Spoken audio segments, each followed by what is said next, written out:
saya Daniel. Jom kita belajar Blender. Saya budak Gen Z. Alamak, tak sedar suara saya. Mula-mula ni. Select kotak dengan lampu. Tekan X. Korang pergi ke mesh plate.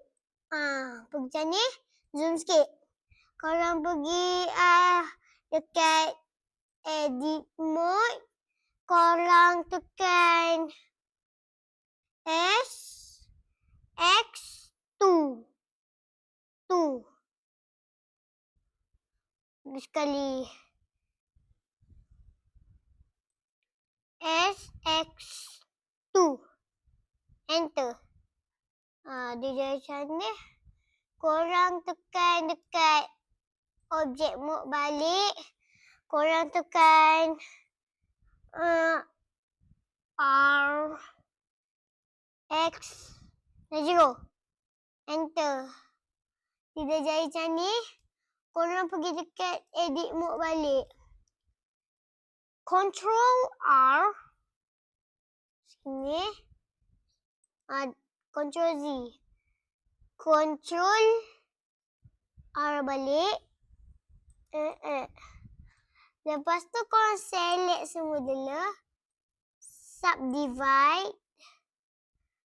Subdivide. Lepas tu korang tekan bawah subdivide. Korang tekan 30. Enter. Lepas tu dah jadi macam ni. Korang zoom sikit. Tekan Y. Select tepi-tepi ni. Lepas tu korang pergi kat data. Lepas tu assign.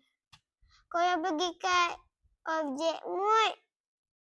Lepas tu korang pergi dekat sini. Plus. Lepas tu korang pergi kat shape. Pin group.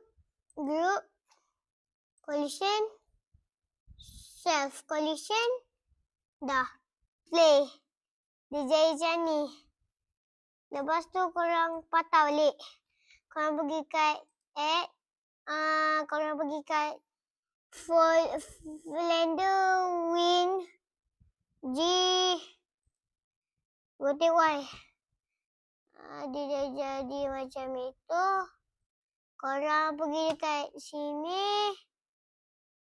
5, 4, 0, 0. Enter. Korang play. Kan ada kotak-kotak tu. Korang pergi kat lagi sekali kat di sini. Select ni. Pergi kat semua. Play. Batang tu kalau korang nak buat senang je.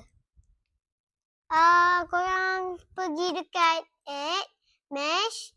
Korang pergi korang ada macam kotak tu. Korang baca silinder. Lepas tu korang tekan G. Korang tekan dekat sini. Sini. Sini. Sini.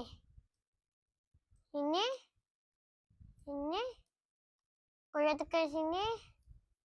Situ. Atas. Sini. Tu.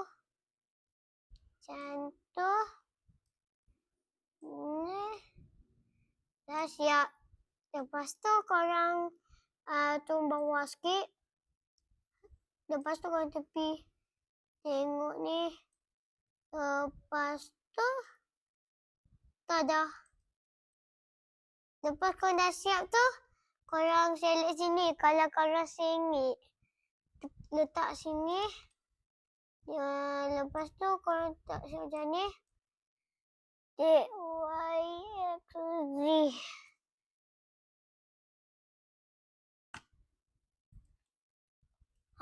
Lepas tu korang play lah. Play. Dah siap.